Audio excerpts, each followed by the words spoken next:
ин аввалин мусоҳибаи Павел Буторин баъди дар Русия боздошт шудани ҳамсараш Алсу Қурмашева аст. Алсу ва Павел аз хабарнигорони собиқадори радиои Озодӣ ҳастанд, вале аввалин бор аст ки исми онҳо ба хабарҳо роҳ ёфт. алсу бояд баргардад. духтарон ташнаи оғӯши модаранд. ман мехоҳам ки ҳамсарам баргардад. ӯ бояд озод шавад. соли 2016 алсу дар зодгоҳаш Тотористон бо духтаронаш об мекашад. ӯ 25 сол аст дар бахши Тотору бошқирди радиои Озодӣ кор мекунад ва шиносномаҳои Русияву Амрикоро дорад. моҳи май ӯ барои аёдати модари бемораш ба Қазон рафт. мақомот ҳарду шиносномаи ӯро барои гузориш надодан дар бораи шаҳрвандии амрикоиаш гирифтанд. мақомот ин қазияи бисёр масхараомезро 5 моҳ кашида дар охир як ҷаримаи хурде таъин карданд. вақте қазия ба охир мерасид ва ӯ интизори бозгардони шиносномаву бозгашташ буд, мардони ниқобпӯш дари хонаашро куфта ӯро бо худ бурданд. аз ҳамон замон дар боздошт аст. алсу ба хотири ин ки журналист ва як шаҳрванди амрикоӣ аст, як маҳбуси сиёсӣ мебошад. ба Қурмашева ҳоло иттиҳоми сангини дигаре ҳам таҳдид мекунад. ӯ нахост худро чун агенти хориҷӣ сабти ном кунад.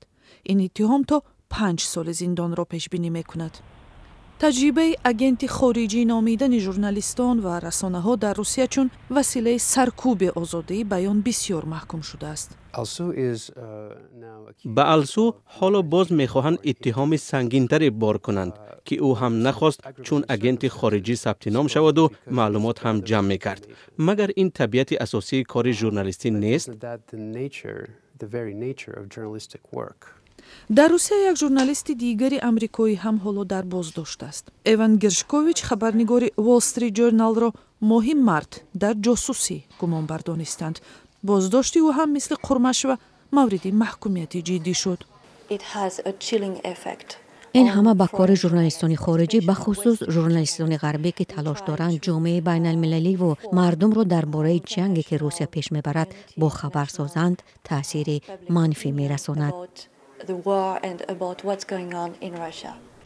Павел Буторин бояд корашро идома диҳаду ҳама фишори равониро ҳам таҳаммул кунад. ӯ раиси телевизиони настаи Шевреме аст ки дар ҳамкории муштараки радиои Озодиву Садои Амрико ба забони русӣ барномаҳо таҳия мекунад. Қурмашева бештар дар соҳаи рушди забону фарҳанги тоторӣ кор мекард. аз замони ҳабсаш бо хешовандонаш ҳеҷ тамосе надорад.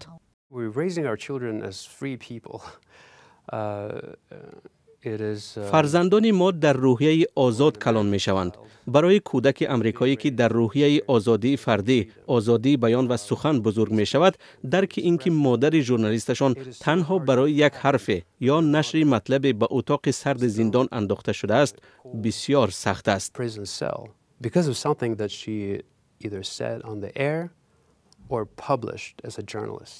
додгоҳе дар Қазон рӯзи 23 октябр қарор кард Қурмашеваро то 5 декабр дар боздошт нигоҳ дорад. Кремлин ҳама гуна дахолаташ дар ин қазияро рад кардааст.